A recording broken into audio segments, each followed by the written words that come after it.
Well, we are still here in Monroe County, but we're going to be finishing it up, and I really hope that you have enjoyed what we've done here, and you've enjoyed what you've learned, and you stayed along with us.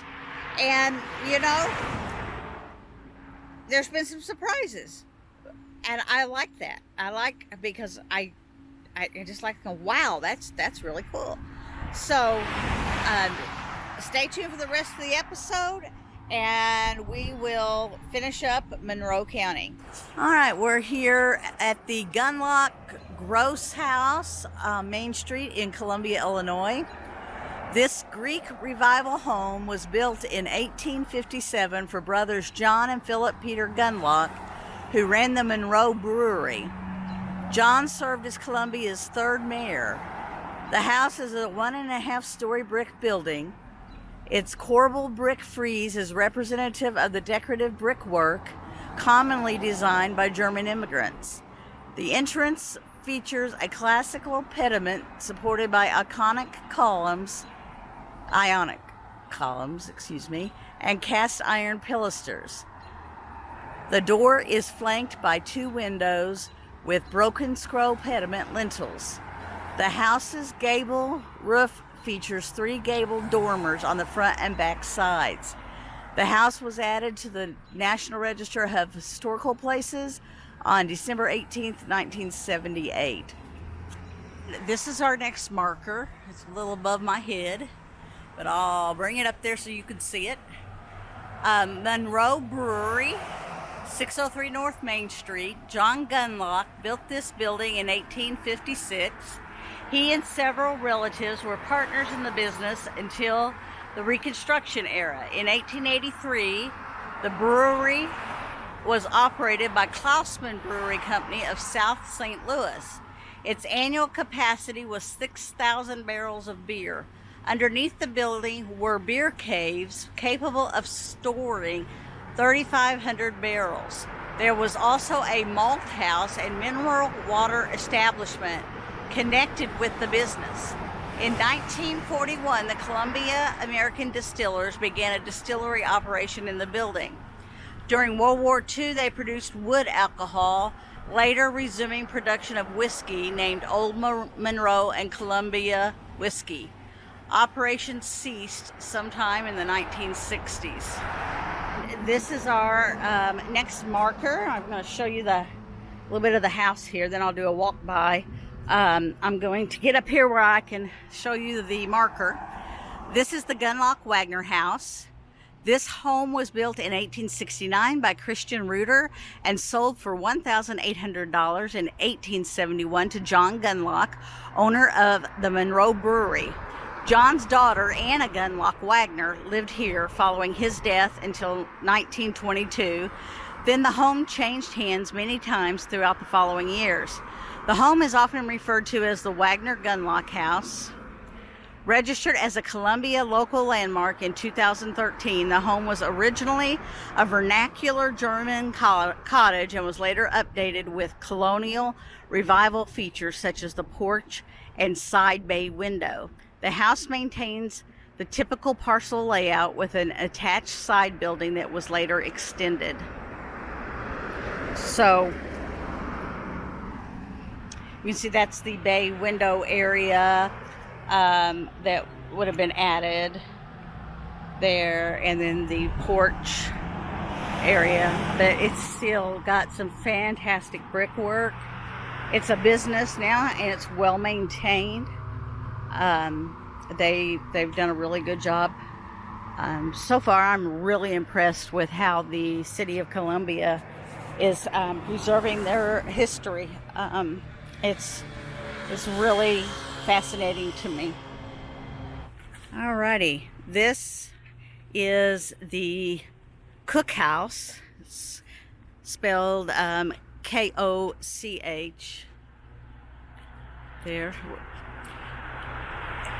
This house was built in the 1870s by Mr. Fred Koch, a carpenter and builder for his family. The 2-story brick house remained in the family until the 1940s. Notice the German street names on the front corner of the house. The house was purchased by the longtime president of Columbia's Sister Cities organization in 1974 and has been extensively restored. Notice the German street names on the front corner of the house. Many visitors from Gerdon, Germany, Columbia's sister city, have been welcomed in this home. And there's the German street signs up there on the side of the home.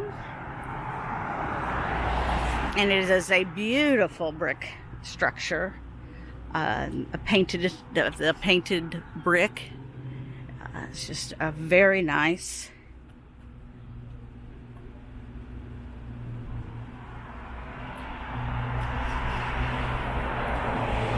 And here is our next marker. It is for Weinel Hardware and Lumber, which was at 318 North Main Street. In the early 1800s, August F. Weinel established a lumber yard and livery stable across the street from where you are standing. Years later, their son Ernst A. Weinel started the Weinel hardware store in this building. Built in the mid-1850s, the store provided a nice complement to his father's lumber business. Notice his name at the top of the building. I'll have to go over there and look. The store continued in operation until the 1960s. The view looking north from this location was known as the Avenue of Trees. Stately oak and elm trees formed an arch over the street and provided shade as the streetcar ran down the middle of Main Street. So the actual building, you can see up there, had his name on it. That structure is no longer there, and there's that garage across there, and I don't know if that's part of the original structure or not, but this Avenue of Trees was on down this way, down Main Street. You can still see up over there are a lot of big trees. So. Our next marker here in Columbia, Illinois is for the Weilbacher General Store that was at 207 North Main Street. Leo A. Weilbacher Sr. began his business career with the Columbia Mercantile Company at another location on Main Street in 1909. To this business, an ice cream parlor was added in 1914, and later groceries, dry goods, hardware, paints, and household items. Advertising worked well for the Weilbachers, who enlarged their business throughout the years and eventually settled in this larger building in 1928. The store opened to the public in 1929 and operated at this location until the 1970s. The building has been altered to provide for several offices which serve multiple tenants. And I think it's this building right here. So, here we go.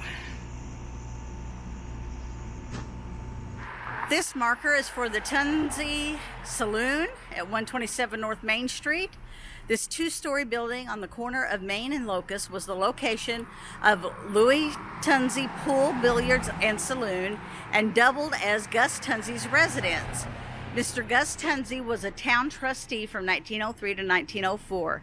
It was built by the Tunze brothers in the early 1800s and operated as a saloon or tavern, including Greenfield's restaurant, until 2006. This saloon had the oldest one-piece walnut bar in the county, which has been restored for another use and remains inside the building today. So there we go. This is the building.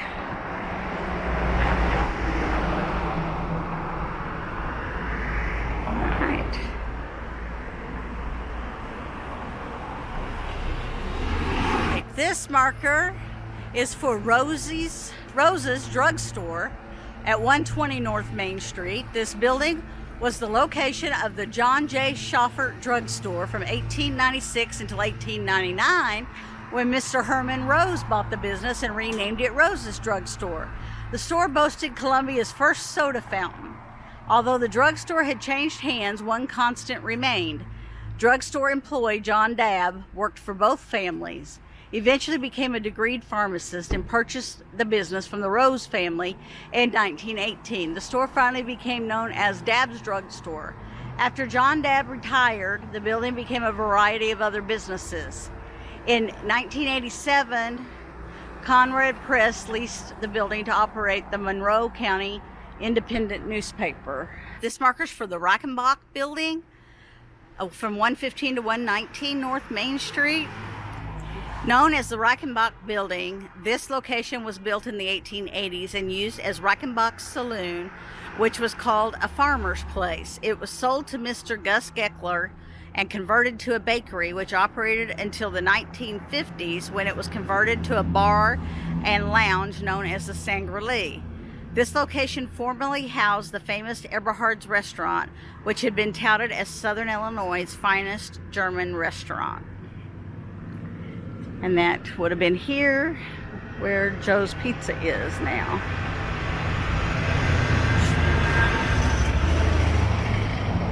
All right. Our next marker here on Main Street in Columbia, Illinois, is the Vogt Building. It ran from 107 to 111 North Main Street. The Vogt store building was built in 1893 by William Vogt. It was one of Columbia's first department stores where one could buy anything from a needle to a threshing machine. It consisted of a grocery, meat market, dry goods, hardware, and farm implements store. The building boasted having the first elevator in Columbia, which was used to move supplies from the third floor warehouse to the sales floor on the first floor. Joe Roush's Bank Exchange Saloon was also located in this building. The second floor provided for living space for family members. This building has been completely restored with a modern elevator and offices added on the second and third floors. So this is the building. It's got the name up there, and you can see there are 3 levels and 3 floors there. And there are many different businesses and offices that are in this building. All right, this next marker is for the Masonic Lodge and State Theater, which was at 100 North Main Street, originally built for Columbia Masonic Lodge number 474. This 1882 building had 3 stories. The Masons used the 2 upper floors for meetings and the first floor as a refreshment parlor until the 1930s and 40s. It then housed the Columbia Grill restaurant, a favorite hangout for young people. The building was then altered to house the State Theater, which remained until 1953 when a fire destroyed most of the upper 3rd floor. Later, the First National Bank remodeled and moved into the 1st floor. To the left of the building stood Arnon's General Store, which later became the 2nd location of the Columbia Grill, then finally a Ben Franklin store before its removal. It's this one, which has been completely redone with stucco.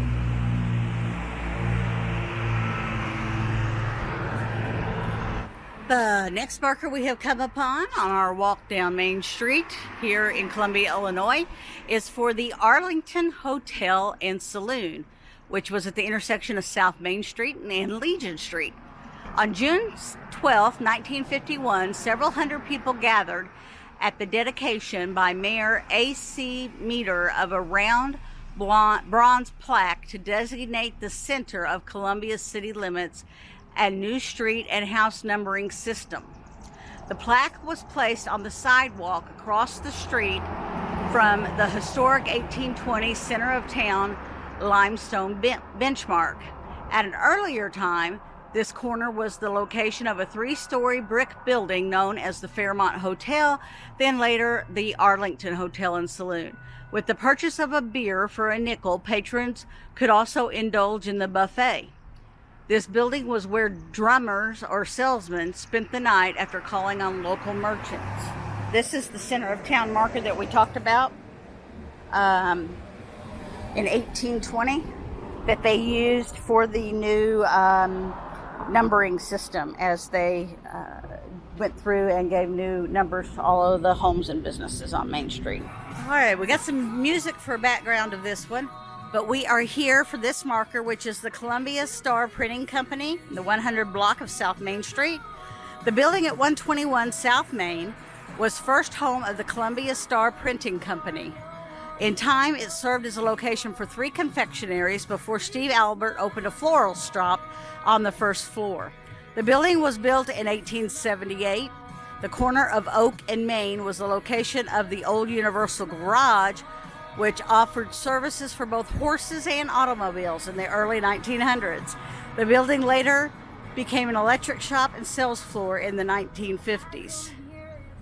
All right, this next marker is for the First National Bank at 102 South Main Street. Built in early 1900, this was the first location of the First National Bank in Columbia.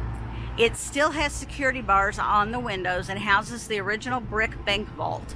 Main Street and Legion Avenue was long recognized as the center of town and was the original site for Columbia's pressed copper sculpture of the Spirit of the American Doughboy, which is now located at 375 East Locust. Designed to honor our local veterans of war, a 4-sided clock was also located at this intersection. In 1820, a limestone marker was erected on Main Street to mark the center of town and the demarcation of North and South Main Streets. It was struck by a car in the 1960s, broke off at its base, and was replaced with a replica of the original in 2020. So I think this here, 102, right here, was the bank. This building right here, which according to the sign still has the original vault in there and bars on the windows. We can probably see that from the side here. Yeah, see the bars on the windows there? And go down that way. This marker is for the Schneider House at 124 South Main Street. This house, originally belonging to the Charles Schneider family, was built in approximately 1864. Mr. Schneider was one of Columbia's early citizens who operated a livery stable and undertaking parlor at this location. Note the German architecture called Fachwerk, meaning expert work under the eaves. Looking up to the second floor, notice the small eyebrow windows, which were used mainly for light and air. So all right, this building here on Main Street is called the Miller-Fiege Home, established in 1850. In 1850, Peter Wilhelm Miller constructed this vernacular German cottage. It was his home adjacent to his blacksmith shop that provided shoes for horses and repaired farm equipment in the 1850s and 60s. The blacksmith shop eventually became an automobile repair shop, which was torn down in the 1950s. However, the Miller-Fiege home still remains. So here it is. And it does have that under the eaves work that that German housing has. It's very well maintained. Love the copper fence, or I guess it might not be copper, but it's green. So, but I don't know much. So that's really, really cool. We're continuing on the historic Main Street here in Columbia, Illinois. We're outside the City Hall, and this marker is for the old engine house and Faust Dry Goods, which was 200 block South Main Street. The old engine house, city jail, and meeting hall were located at the corner of South Rapp and Cherry, the present site of Columbia's City Hall. It was built in 1875 at a cost of $1,075.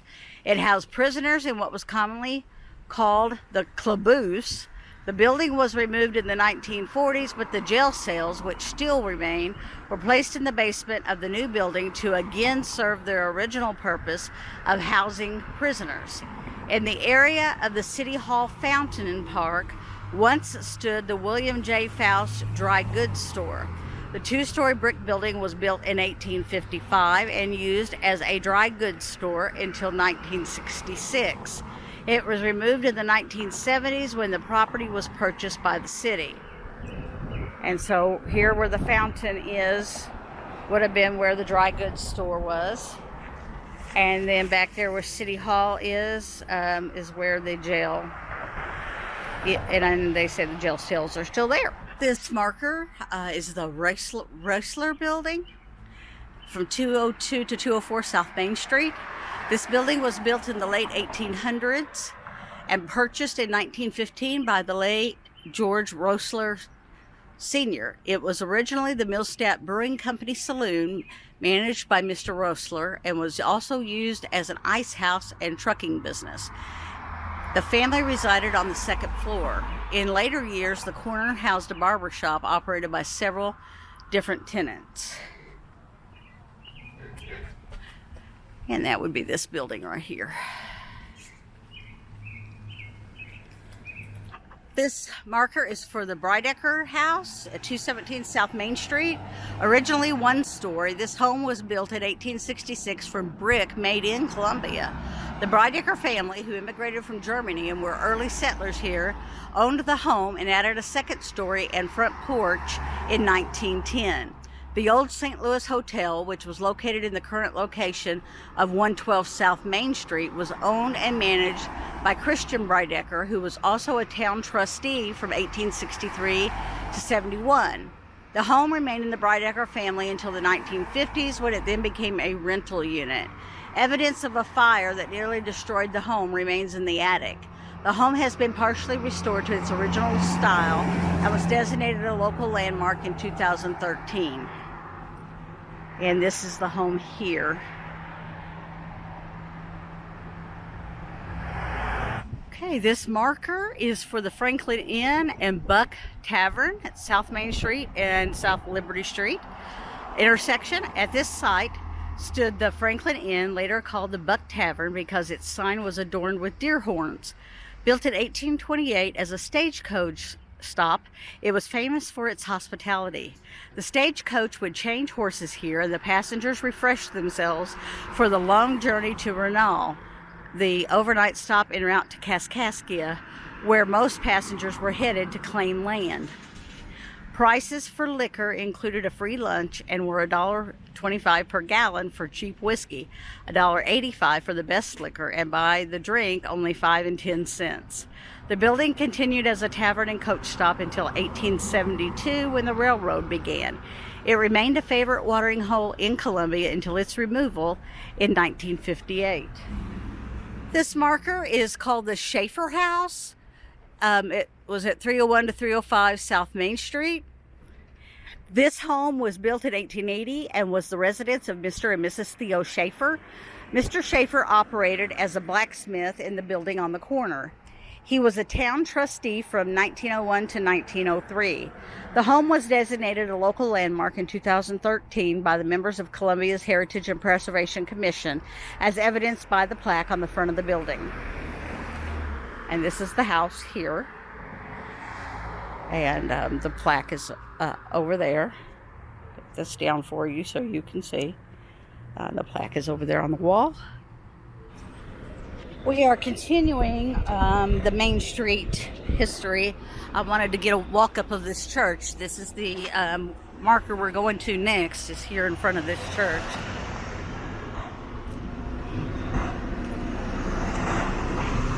And it's right here. This is the Immaculate Conception Church, 340 South Main Street. Immaculate Conception Church was built in 1866 on land purchased for $600 from Henry Schumacher in 1863. The church was dedicated December 12, 1867 by Bishop Junker. The building was remodeled in 1904, and the improvements included the installation of an electric generator, which powered the tower clock and provided lighting on the main altar. The size of the church was doubled in 1909, with an addition that also included a brick nave. Because of the difference in the color of the brick, it was necessary to stucco the exterior, which gave it the appearance of stone, but another later renovation brought the return of the red brick, which you see today. The next marker is right down here, and it's for this building that I'm walking past.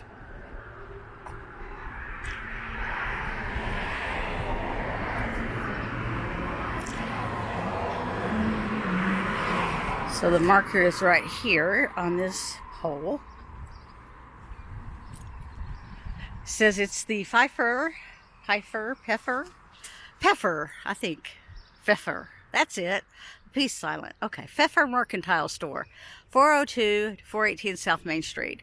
This large frame building was the location of the Pfeffer Mercantile Store.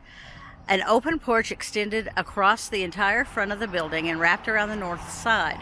The Weilbacher family acquired this building in the 1920s and called it their Uptown store, since their main store was located at Main and Locust Streets. The Uptown store operated from the 1930s to the 1950s. And this is the Nolan Schneider House at 508 South Main Street.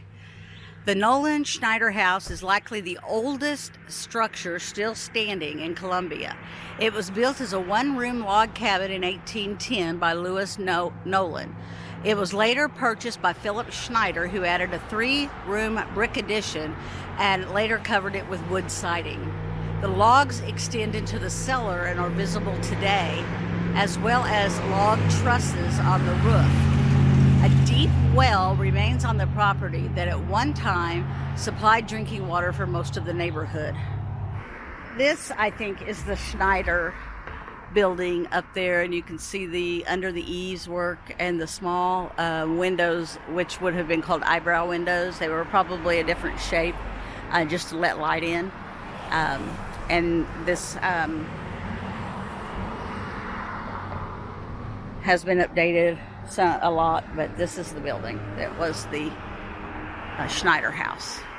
All right, this marker is for the Schmidt House and Brewery at 521 South Main Street. This two-story brick home was built in 1818 by Philip and Peter Schmidt. The building functioned partly as a brewery with offices and a sales department. The second floor provided living quarters for the families.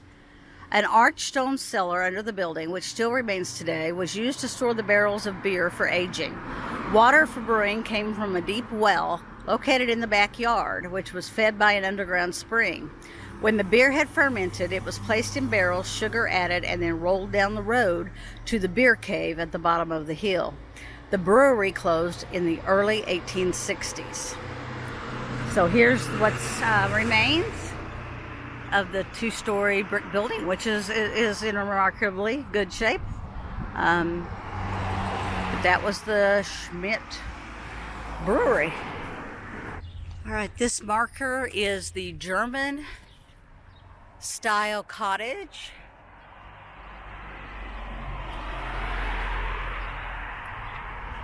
(531) South Main Street.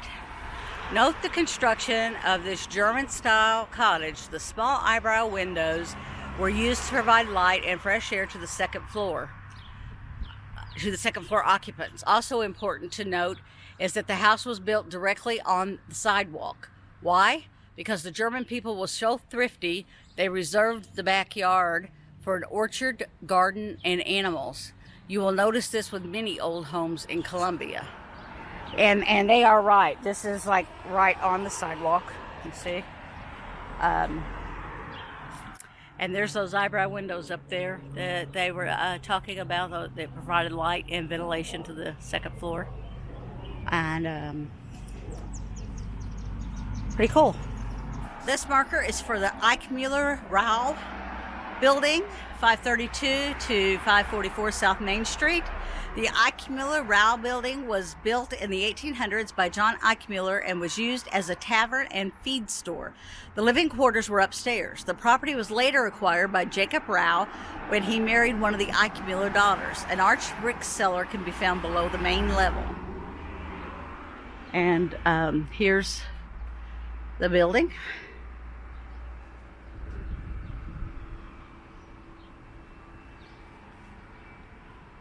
Oh, there we go. All right, this marker is for the Rohm House, 602 South Main Street. The ground for this home was purchased in 1851 by James Nolan, who platted the original town of Columbia in 1820. The home was built shortly thereafter for the Conrad Rohm family. Gustav Rohm married Katie Schneider, and they had 8 children. Oh my. Needing more room in their house, they raised the roof and added a second story, which is visible if you look at the end of the house. Mr. Rohm served as a town trustee from 1899 to 1901, and again from 1903 to 1904. He also operated a slaughterhouse and meat market for many years. And can you see the differences in the colors of the brick? That's probably where it was raised, and another story was added on. Yeah, that's pretty neat. Pretty neat. All right, this is the beer cave.